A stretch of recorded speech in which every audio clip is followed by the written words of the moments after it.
Hi, I'm Lemmy from lotr. Welcome back to the channel. Today I'm gonna show you how I painted a dwarf warden team, and it will be in the theme of one of the 7 houses of Casa Doom that I'm painting. It will be quite a different video than the video I uploaded just a couple of months ago. It will be a little similar but with some different colors, and I think it even came out a little bit better for it. But before I jump into that, I want to quickly tell you my opinion about War of the Rohirrim movie, because it's coming out soon.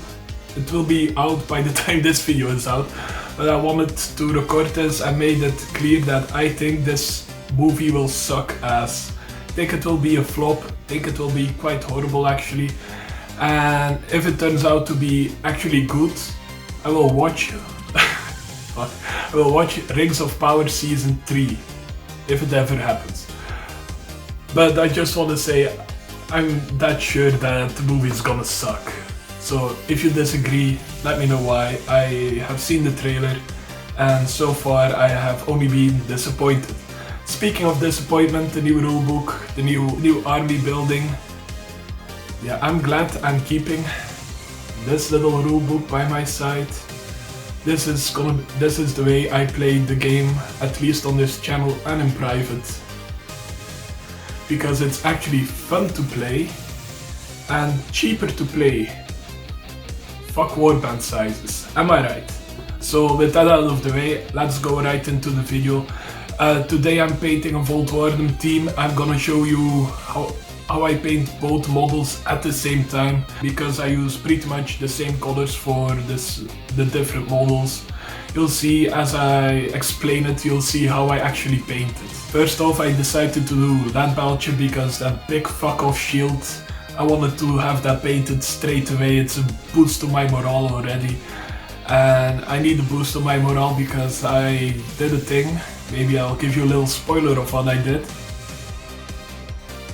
But yeah, I needed a boost, so I'm painting up the shield, the helmet, not the inside of the helmet, the divots of the helmet. I paint those later on, in contrast to how I painted my Vault Warden teams first. And yeah, I also bought like 5 more packs of Vault Warden teams, so I have 7 now.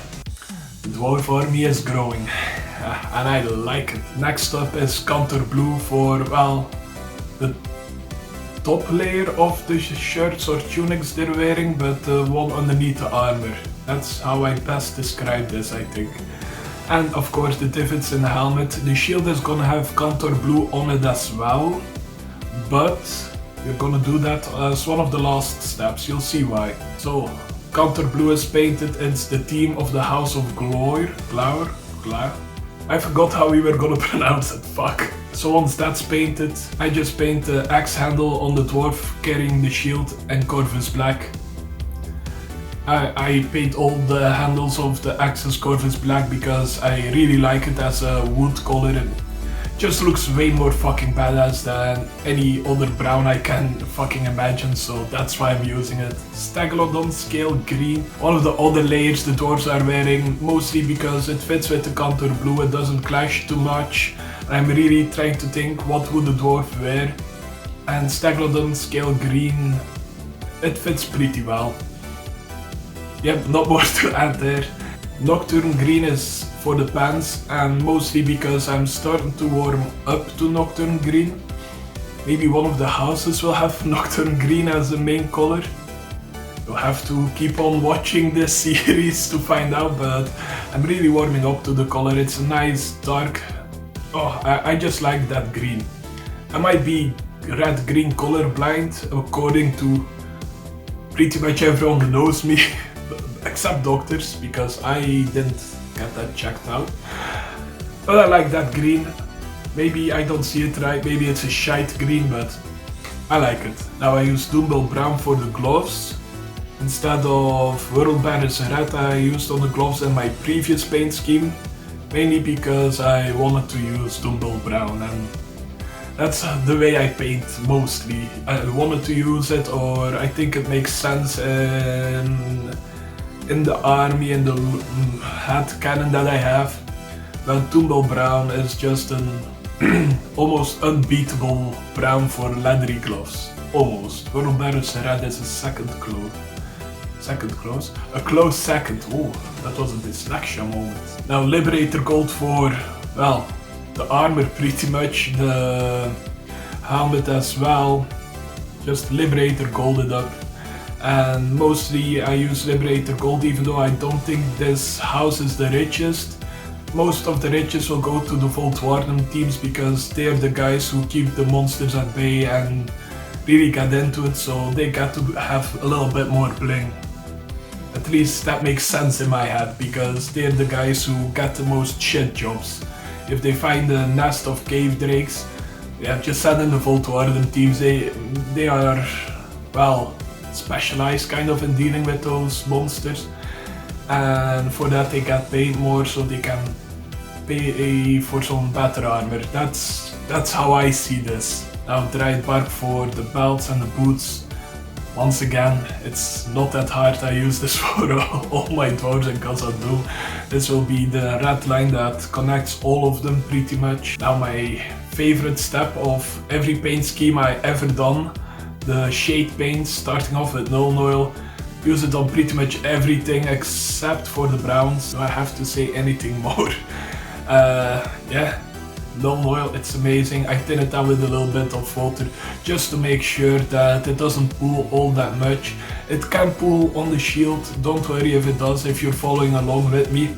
But to me it didn't matter, and you'll see why in a little bit. Now agrax earthshade on everything we did brown, doombull brown on the gloves and the dryad bark on the boots and belts. And that's almost done actually, we're almost there painting this one Vault Warden team out of 7 and maybe more to come in the future. I'm really gonna try to go balls to the wall back here. For the shield, the reason why I didn't really care that nuln oil would pool is because I'm gonna use a 1-to-1 mix of kantor blue and contrast medium and just give the recessed part of the shield a layer of that mixture. It's gonna be a little bit see-through, so you still see the leadbelcher coming through a little bit, and yeah, I just like that effect on the shield. It's pretty much unbeatable for me. So yeah, what else do I need to say?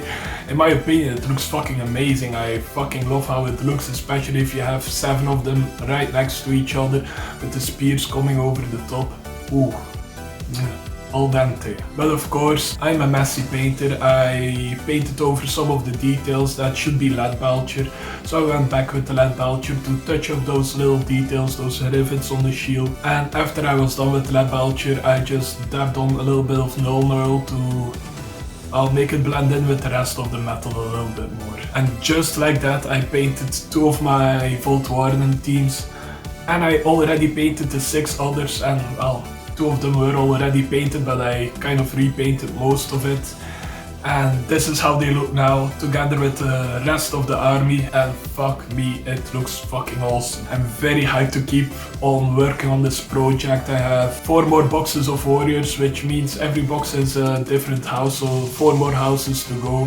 You might see the light blue and yellow house, well, part of the army. That's a household on its own. I forgot to get the notes with me, so maybe in one of the next videos I'll spoil which one it is if I didn't already in one of my videos. I'm very unprepared. Who would have thought?